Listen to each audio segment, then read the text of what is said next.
And thank you for tuning in to the Motor Machines channel. In today's episode, we're working on the project bike SS, also known as Super Savage. We've got some performance enhancing components to add in this episode, which could result in a name change to SS, Psycho with an S Super Savage. So stick around to see what's going on. Thanks for sticking around. Professional here, as you can see. Scissor stand in operation, bike all stripped down, ready to be worked on. There are a few tasks to carry out on the engine, but having it at a nice working height makes the job easier, more efficient and productive. Just there, that's the box of goodies. It's from OORACING. It's set up for this engine, so it should literally be plug and play. Let's see what it contains. I'm just laughing to myself because I'm thinking once this is all fitted and the bike's running spot on, it's going to be like this thing's on steroids, roided up, whatever you want to call it. It's going to be like some mini steakhead. This is literally going to be a brief, quick look.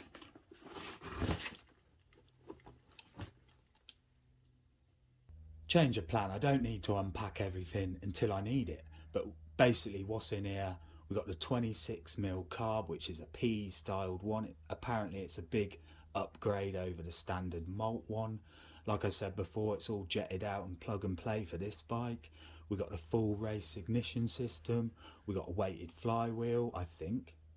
We've got the fast flow air filter. We've got a switch for the rev limiter. And also we have a pack of Haribo. And also lurking in the middle, I can see the blue HT lead with a silicone cover. Let's make a start then, and I'll keep you updated through the process. To start the job then, I removed the gear shifter first, then the carb, and carefully removed the throttle cable, bunged up the intake, removed the kill switch,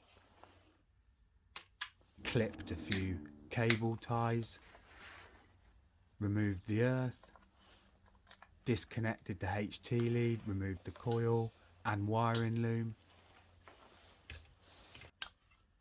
Now I could remove the flywheel cover to gain access to the stator.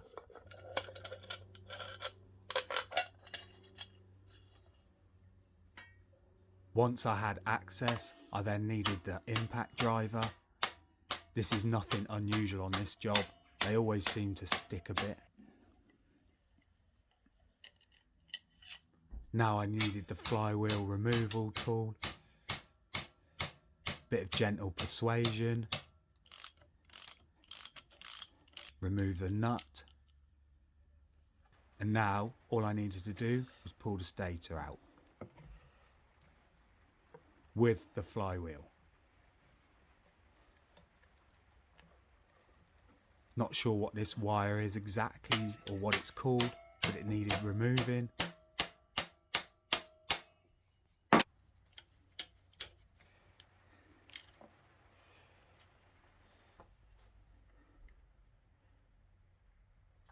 It's ready for all the upgraded new parts now. First, I'm going to fit the new stator and flywheel. The flywheel is weighted completely different. It's actually specifically designed for this engine. It should stop any kind of misfires, and apparently the bike will start a lot easier with this. Let's have a quick look stroke comparison. Here we are then. We've got the old one. Now straight away you can see some massive visual differences. Look at the size of the face. And the height. This one, the old one's a lot higher, taller, whatever you want to call it. And the difference on the face, well, there's half an inch, that's 3.5 inches, that's 3 inches. So there are quite a few differences. This feels a little bit lighter, but when weight is spaced out, it makes a difference, and that's what it's about. It's not about necessarily the weight, it's more about how that weight is distributed.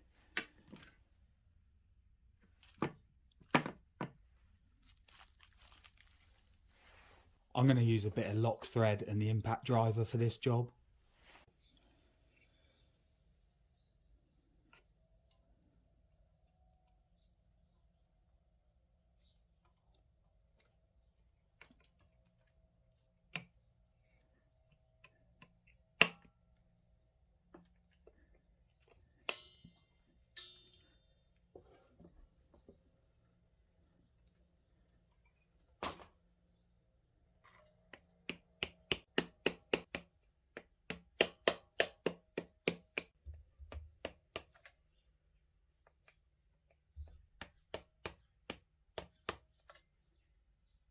Right, I'm just having a bit of a look and I've realised that something's missing.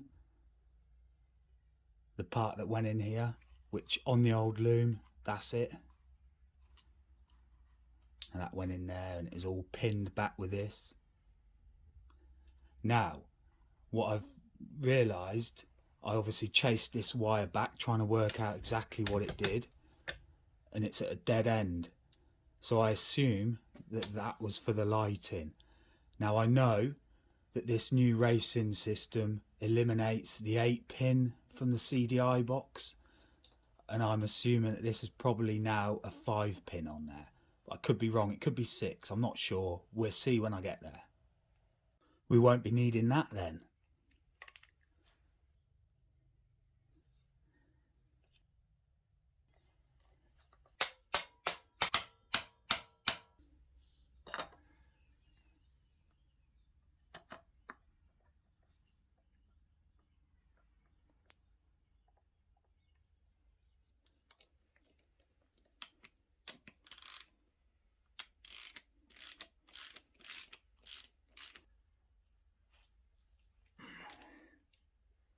And these aren't going to work on the job. Flywheel removal tool.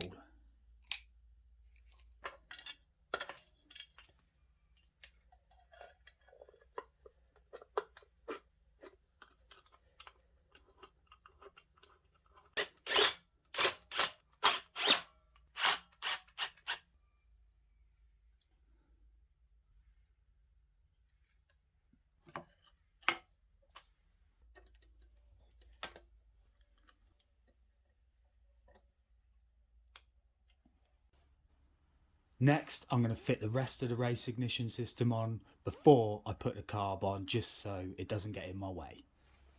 Here's what we got then. We got the blue HT lead with coil. I have a red one. I'm probably going to change it out because it'd be more in keeping with the bike. Then we've got the wiring diagram, kill switch, rev limiter switch. If you want a rev limiter on there, you need the switch, else this doesn't provide one by itself. Then you've got the silicone cover for the CDI box, which just keeps it a lot cleaner and drier and reduces vibrations. Then we've got the main loom, bunch of cable ties, and all the Haribos are gone. It's quite a tidy looking unit. It's quite advanced compared to what I'm used to. You've got a little adjustment here, which is, so it says on there, is for the RPM.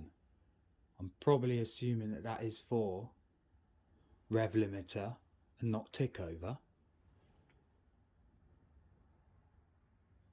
My only slight little, it's not an issue, but I'm just thinking ahead, is how I'm going to get this attached safely, not safely, securely. Obviously I'm going to use a few cable ties, but it would be nice to have maybe a bit of alley with a hole cut in there, and then you can have the switch fitted to it and just keep it more concealed and secure. I can't think of any other options off the top of my head right now, but I could possibly use plastic.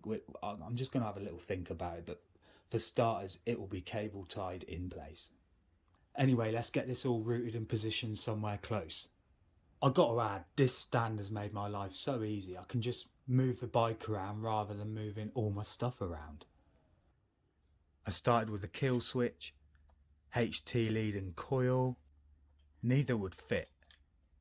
So out came the grinder. That worked. A few cable ties.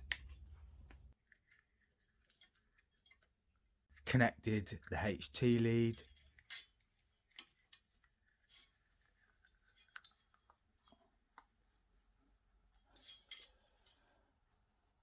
Then I pushed the silicone cover over, cable tied that to keep the water out, fixed the earth, pushed some connections together. Now if you remember earlier I mentioned 8-pin connection on the old CDI, and I thought this was 6 or 5, well, it's 5.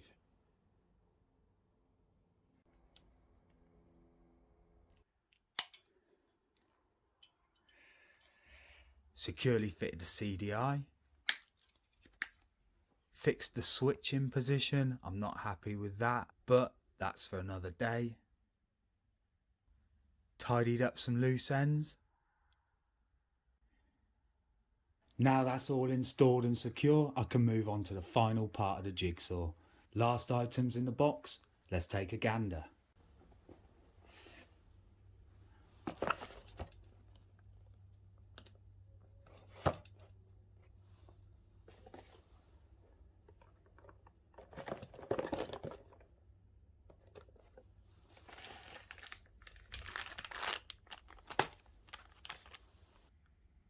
It's a nice bit of kit. So we've got the PE styled 26mm carb, which has a main jet of 112 and the pilot jet is 38 and the needle is 53.9mm. I assume that's the height. Feels quality. Anyway, I've got to say that it does feel different than the stock one. And then we've got the rubber adapter. Not sure if I really need this, but we've got it for backup. And then we've got the Force OORACING air filter. Feels light. Not sure how durable it will be, but it's tried and tested. It's for this carb, it's for this kit. We'll give it a go. Let's slap all this together quickly. Remove the old nuts and bolts. Intake blocker and gasket. Needed some new shorter bolts. Dab a lock thread. Also had to pack out with some washers. Then tightened up. Assembling the throttle slide, silicone cover, then the top, spring and slider.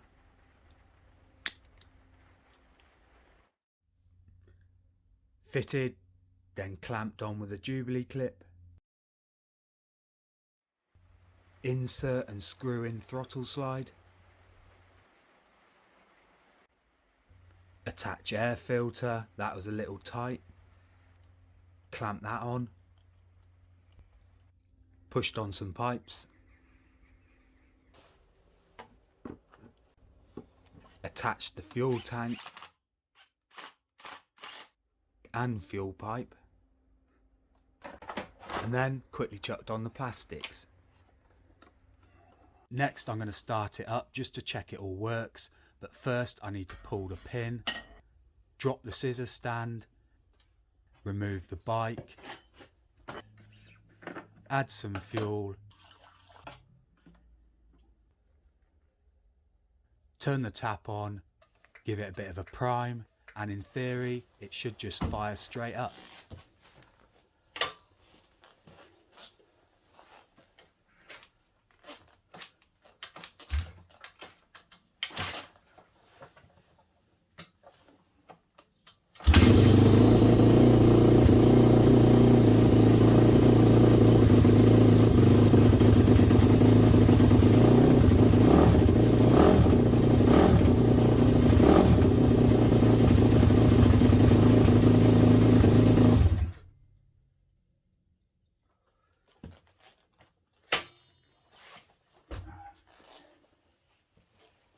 That's brilliant. It's such a relief that it started. I'm happy with that. It's been a long day.